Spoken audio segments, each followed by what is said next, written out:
Hi, and welcome to this episode of the DC Live podcast. I'm Nathan. I'm Georgie, and today we're going to chat with someone about something in the life of our church.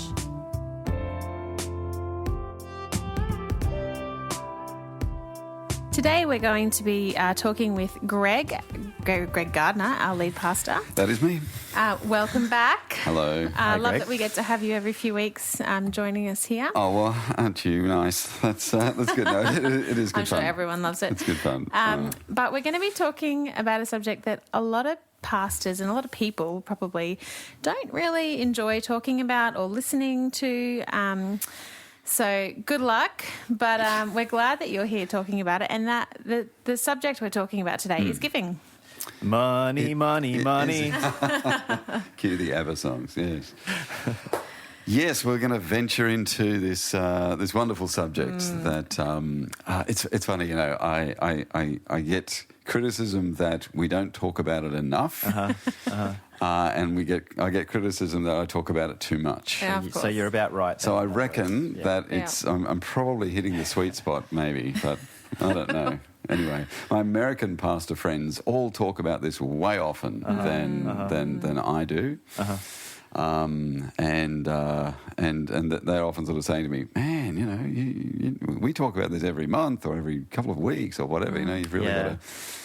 But it's a balancing act. It's not though, the Australian way. I don't think. You know, you hear about the some kinds of churches where it's talked about a lot, and so the media love to play up on the modern church is just they're just after your money and blah blah blah. Yep. And all of that. And that's why I think a lot of Australian pastors are reluctant to talk about it. Yeah. Well, I think there's two reasons. One is that whole, idea that churches are just after you for your money. Right. And so we're really mindful that we don't appear like that, or we don't lead with that. It's not the thing that we're on about primarily. And the second reason is it kind of feels like you're singing for your supper a little bit, because most pastors get paid from the proceeds of people's giving, and so to be encouraging people to be giving is like I need money to live on, so please give more money, and so you just feel a bit weird about that, but. I think it falls into one of those categories of you want to preach and teach the full counsel of God. You want to teach and preach all of the scriptures, and so we shouldn't shy away, from any of the subjects of scripture, including giving. So yeah. All right. Well, let's tackle it head on. So the concept of tithing. So, yes. Yeah, this is something we see in the scriptures. Do we teach tithing at DC? Look, we do teach it. We don't demand it, though. There are some churches that I've heard of. I've never been a part of a church, but some churches that you hear of. It's almost like it's a demanded thing, and I don't think we can demand it. I think it's biblical, and we will teach it. But I don't want anyone to give because they're trying to impress me, or they're trying to tick a box that I've achieved some kind of status, or because they feel threatened in any way. We want people to give because they love Jesus, and they are just so grateful for everything that God has done for them, and they recognise that everything they have is from God, and so to give back a portion of that to Him and His work is just a privilege and a pleasure, and I delight to do it. And it's a joy to me to do it. Cheerfulness. And so, there's a cheerfulness. It's better to give than to receive. You're embracing all of those teachings of Scripture in just having a desire to do that. And so, rather than sort of pointing a spiritual gun to people and say this is what you must do, it's. We really want to see it from the heart. Yeah. And Paul told the Corinthians, each person's got to decide for themselves what they're going to give, what they're going to contribute. And so to be demanding it of people, no, we don't demand it at any point. You don't have to tithe to be a member at DC. But look, I think it is a mark of maturity. I think it's a mark of where you're at spiritually, and it is taught in the Scriptures. And so we teach it as a biblical principle, and if I was meeting up with someone and talking about that, and they were asking me the question, is this something that the Lord would have me do? I'd say, well, yeah, I think it is, but I don't want you doing it because I've said so. I want you to be convinced by Scripture. I want you to be convinced at a heart level that this would be a joyful thing for you to do. I think it was Martin Luther that said the last thing that gets saved is your wallet. Yeah, and the second last is your right foot. But yes, both those things are closely. They didn't have accelerators back then, or he'd have thrown that in, I'm sure. But yes, those two things are often the last two on the list. So the saying goes. But it's funny, isn't it? So you've talked a bit about how tithing is a willingness to submit to the sovereignty of God. That it's about having a willingness to actually tithe and I guess the fact that it's something that God wants us to do. But what exactly is tithing? Like, what does the word tithe what is mean? the word? And what is an offering? Because we talk about tithes and offerings. Yeah, right. Yeah, what are they? Yeah. Well, let's start with tithe. It's simply that it's a word that means tenth. Tithe just means tenth. And so it's 10%. We find the biblical sort of basis for this in the Old Testament, and some people say, oh yes, it was part of the Levitical laws that the Israelites had to give 10% of their income to as a kind of the temple tax in a sense. Yeah. And that we're now living in the New Testament age, and we've moved on from all those Levitical things, and so we don't have to follow that. But it actually goes back even further than Moses. Like this goes back to really Abraham in Genesis 14, where he was returning from fighting King, what was his name? Kedorlaomer, I think his name was, and he was returning with all of this booty that after this guy had conquered Sodom and taken away Abraham's nephew Lot and all of that. And on his return, he paid a tithe. He gave a tithe to Melchizedek, who was the priest of Salem, which is the forerunner to Jerusalem. And so we find it even before Moses. And I reckon that you can make a good argument to go even back further to the time of Adam and Eve and Cain and Abel. And you remember, and we're not told a lot about what they were instructed in terms of their offerings, the sacrifice, and all but Abel brought a better offering than Cain, and that made Cain very jealous. And, he was whatever he did with his offering was more righteous than Cain, and whatever that was. Well, I think clearly there's a first fruits aspect to it. But whether there was a percentage back then, I'm not sure. But certainly there was an understanding of giving and giving in a way that was appropriate versus not appropriate. So I think it goes right back to there. But then, of course, it was kind of codified in the law and in all the Levitical laws that God gave Moses for the Israelites, and so it was part of their practice for many, many years. And then when Jesus came, Jesus didn't denounce tithing at all.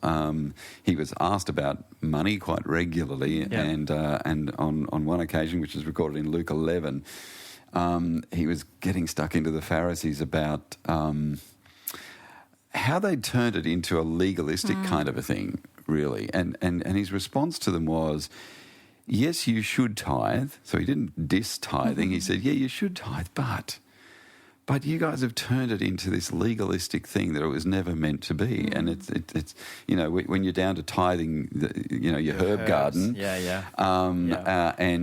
and being very public and showy about that.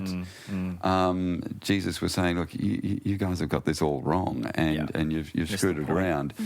So he says, yes, tithing, good thing. But it's got to come from the heart. It's got to be real, and it's not about showing off, or it's not about putting on a show or a front.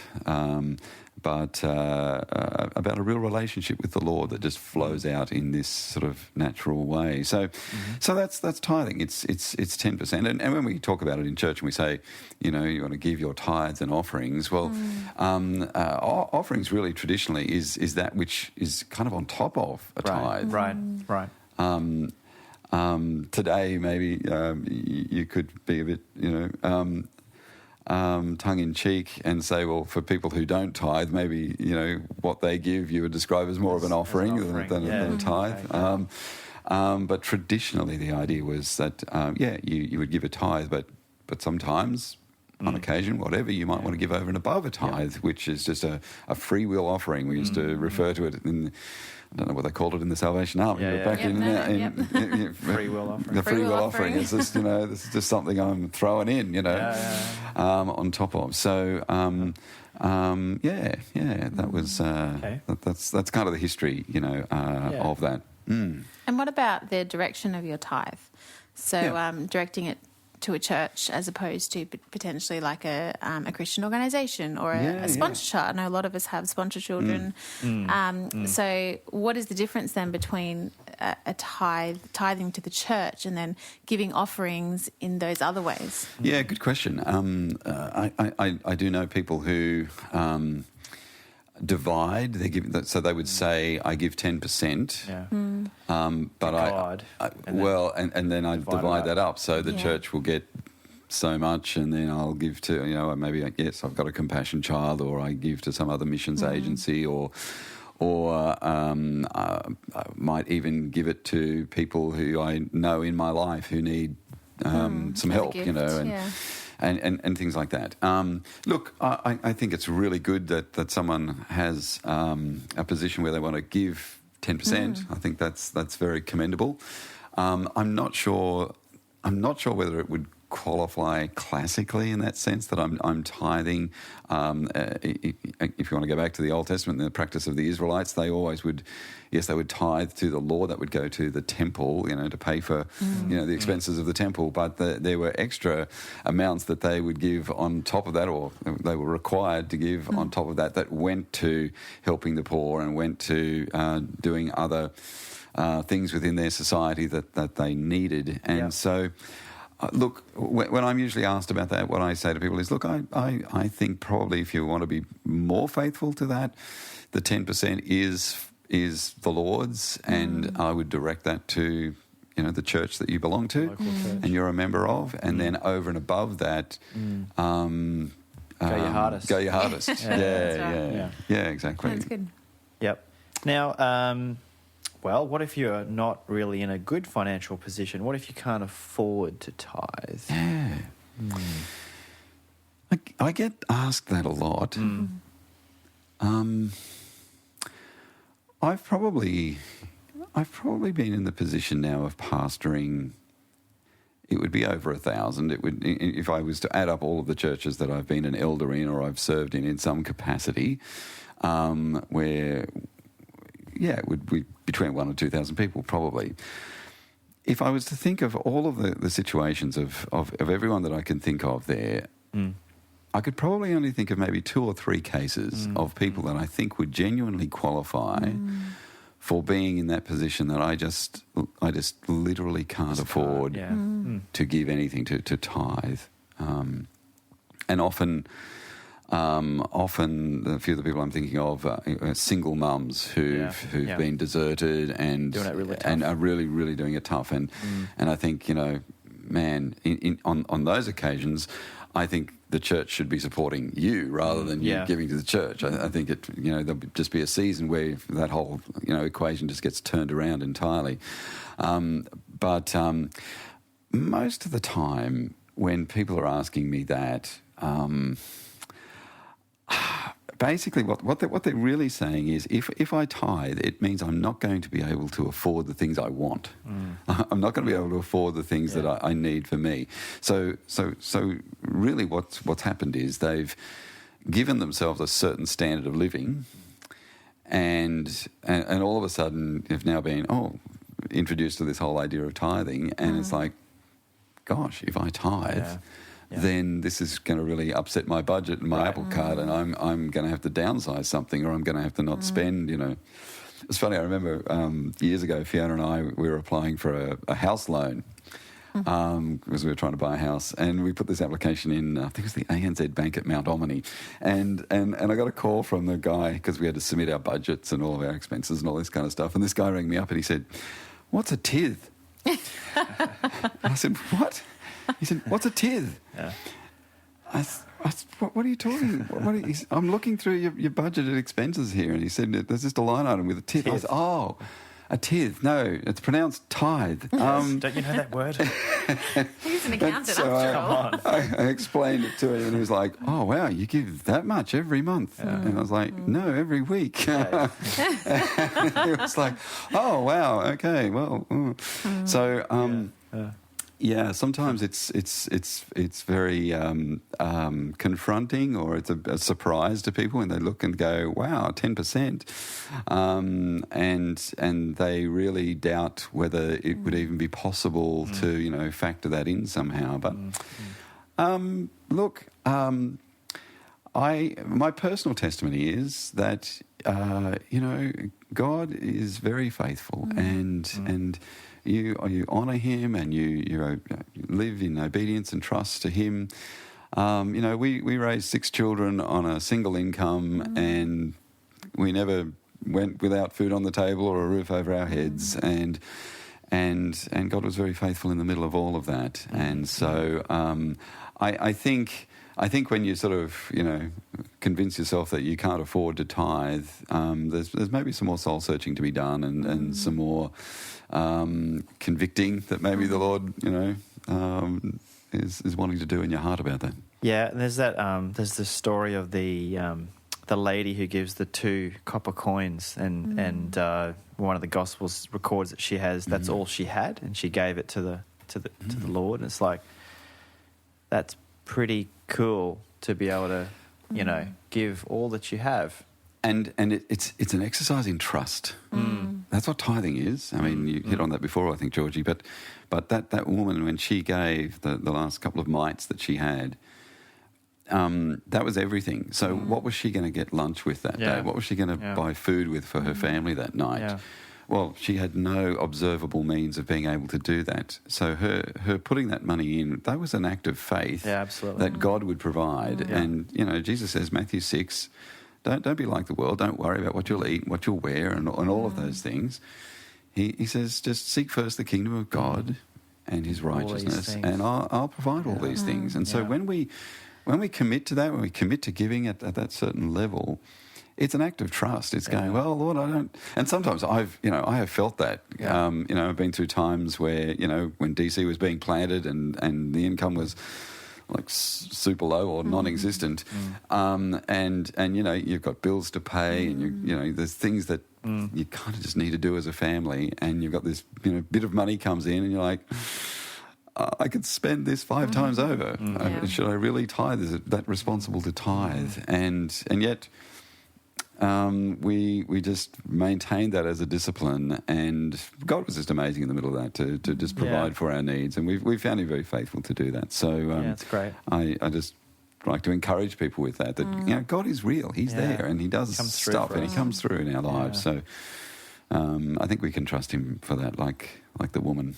Yeah, it's great. And I mean, certainly you can even see that from your testimony, and I'm sure that of many others as well. But it just goes to show the level of our role as stewards. We are stewards of the money, and you often say that when you're referring to tithing, that it's about a context of stewardship.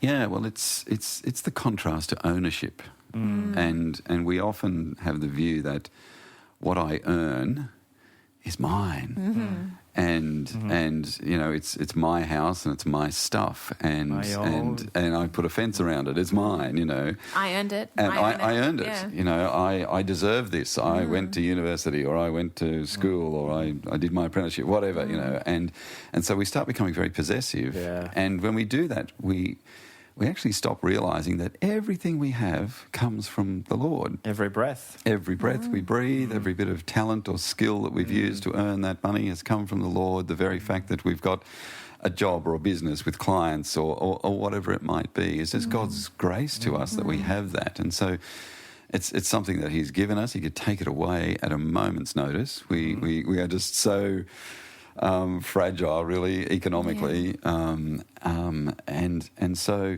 just realising that everything that we have comes from God is a really great first step to realising, look, it actually isn't mine, but he's allowing me to sort of steward it, to have some management rights over this resource for this period of time. Caretaker. And so what am I going to do with this? You know, and you know, the parable of the talents then starts to come to mind, doesn't it? You know, God he gave those 3 guys different bags of money and said, go and do with this what you will, and they did, and some got a good return and others did not. And Jesus says in Luke 16, I think it is, he talks there about the shrewd manager, and he says, you know, usually people who aren't Christians, unbelievers, are really good at managing money for themselves, for their own benefit.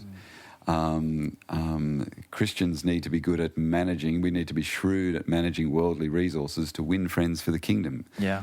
To use it for kingdom outcomes, not just for our own benefit. Yeah. It's redeeming that for a kingdom purpose. Yeah. So to see ourselves as stewards is, I think, really important because it goes beyond even the 10%. You know? Yes. Well, you make it sound as though God wants 100%. Well, it kind of does, doesn't it? Did you remember the old Keith Green song? You know, to obey is better than sacrifice. I don't need your money; I want your life. That's right. You know? And don't want your money. Yeah. So he wants all of us, and so time, talents, treasure. Yeah. And so, with regards to our money. Give 10% to the Lord, and we give that to church, whatever, so the church can pay its bills and do what it needs to do. But don't then take ownership over the other 90% and go, well, now that's mine, you know. Yeah. But again, have an attitude with that says, okay, so I've got this other 90%. How would you have me spend that, Lord? How can I bless people with that? How can I use that for the kingdom? How can I do more with that than just, you know, buy the latest toy that I want, or you know, something that's a little more selfish, maybe. And I think that's good for all Christians to wrestle with, because we live in a Western context where everywhere we turn there is someone wanting to sell us something, and you know, you've only got to walk down to Orion and walk through, you know, either of the shopping mall halls there, and you'll see things that your heart will start to covet and think you deserve and think you want. And so, you know, living in this culture that we live in, it's so very easy to become very materialistic and start, you know. And it's even easy, like when we do give. A lot of the time, it's almost like, okay, I'm going to give, but that's going to actually benefit me somehow. I want it to benefit me, and how can my giving still? How can I still be at the centre of that? Which almost seems contradictory, but we still think that way. Like, well, how can it benefit me? But do I get a tax deduction? That's right. That's a contrast to biblical tithing, and you know, biblical tithing is more about worship. It is about centering it on God and not on ourselves. That's right, and. You know, the old saying goes, if you want to, you know, find out what someone is worshipping, just check their bank account, you know, because we actually spend money on things that we worship. Yeah.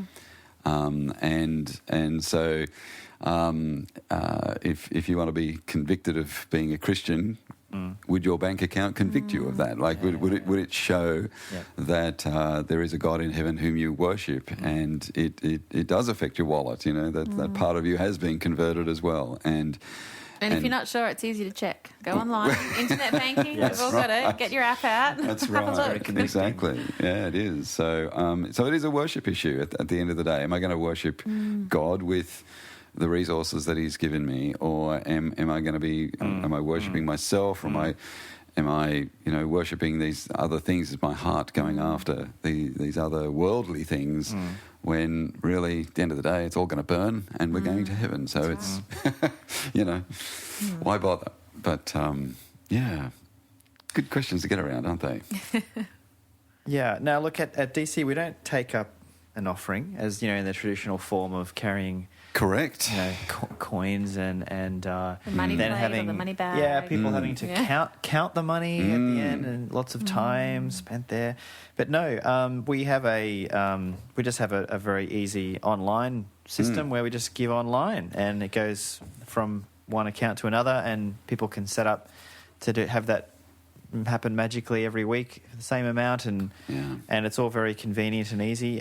Does this work well, and has this happened from Well, it was the rather beginning? unique when we started. Most churches do it these days. But when we first planted nearly 10 years ago, when we gathered in the lounge room, we were like, okay, is someone going to take up an offering? And we all looked at each other and went, well, that would be weird. So let's just, look, here's the bank account details. Just put your money across there. And then when we went to core group stage, everyone was like, no, we just put the money straight into the account. So that's as people joined the core group, we just gave them the account numbers. And it was only when we were looking to start public services, that we sort of seriously examined the question again. It was like, should we be like a real church and take up an offering, and everyone just went, you know what, that would just be painful. Like, it's just so easy to transfer the money across. I can remember, it was one of those things, putting 6 kids in the car and driving to Sunday service and having to stop at an ATM and get out cash. It was just another drama on the many dramas of getting a large family to church. And so for that reason, and look, if you're going to do it properly, you need to have 2 people counting it, and then it's got to be put in a safe deposit box. And there's all of the processes involved to make sure you're doing it, properly and well. And we just decided, look, this would just be simpler, and it's proven to be simple and effective and good. And so we're thankful for that. And I think. A number of churches, with all of the COVID-19 restrictions that have sort of come in and not being able to meet on Sunday, their incomes dropped a lot because they weren't meeting together on Sunday to take up an offering, whereas our offering has remained pretty stable. So we're very thankful for that. Yeah, and there's still there's the element of sacrifice and cost involved because you're still giving. So maybe there's people that sort of are used to the traditional form of bringing something, that the act of worship, the act of sacrifice is still the same because it's still costing you something. But That's it's right. just this kind of modern kind of, and we can do it now with technology, but the act of worship and in giving is still very much the same way as if you were bringing physical, cash into the storehouse. And absolutely, and we try to reflect that in our prayers. And the brief mention that we give, about giving on a Sunday, just to try and reflect that along the way as well. Yeah, and on a Sunday when you do that little chat, you're often talking about gospel generosity. That's been a big push recently. So tell us about that. What is the gospel generosity sort of slogan? Become? What does that mean? Well, we wanted people to see giving as going beyond just that traditional tithe and offering to embrace a wider lifestyle of just generosity, to become known as a generous church with generous pastors and generous leaders, generous staff, and just generous people in the church, so that giving just doesn't stop when you've transferred some money into the church bank account. But that we wanted to create this culture of generosity in the church that's born out of God's generosity to us. Like He has given us His one and only Son that we may not perish but have everlasting life. He gives us everything, including, as you said before, Nathan, the air that we breathe. And so to be His image bearers in that, we want to be generous as God has been generous. And so, and look, we've seen examples of that this year, in a lot of our missional community groups, and some of them are more well-known than others, but where people have fallen on hard times or something's happened and people there's an outpouring of generosity where money is given and people are helped and And we're doing that often in our missional community groups. And we do that on top of whatever money is given into the church bank account, where we're helping one another there. So just creating that culture of giving and looking out for one another and caring for one another, and rather than looking to, I think we've developed a bit of a habit in Australia at the moment of we look to the government always to solve our problems, or there's always someone else that can solve it. Whereas in our groups we really try to create a culture there where we look out for one another and we're helping one another and meet the need. Yeah, that's modelling right. Jesus and pointing each other to Jesus. Yeah. One of the couples in our group who always just, whenever there's been a need, they were always the first ones to give, and not too long ago, it was during the COVID restrictions and work hours were reduced and income was reduced, and all of a sudden they were facing a sort of a tight time, and they had the experience of other people giving to them and loving on them, and for them it was like, oh, we've never been in this position before. This is weird, but it's kind of really cool, and so. There are times when you've got good times and you have surplus, or you're prepared to sacrifice something in order to help somebody else, and then there are times when you might need the help, and so you get to experience receiving other people's help. So it's just nice when that happens. I think that's getting us close to some real early Jerusalem church kind of living. It's real community stuff. Yeah. Well, all of this has not been scary at all. Let me just say, we're actually going pretty well. It's a big scary topic, but we're doing great. Haven't got any hate mail yet. No, it's right. That'll come afterwards. Feeling very good and feeling very encouraged by this idea of gospel generosity and giving.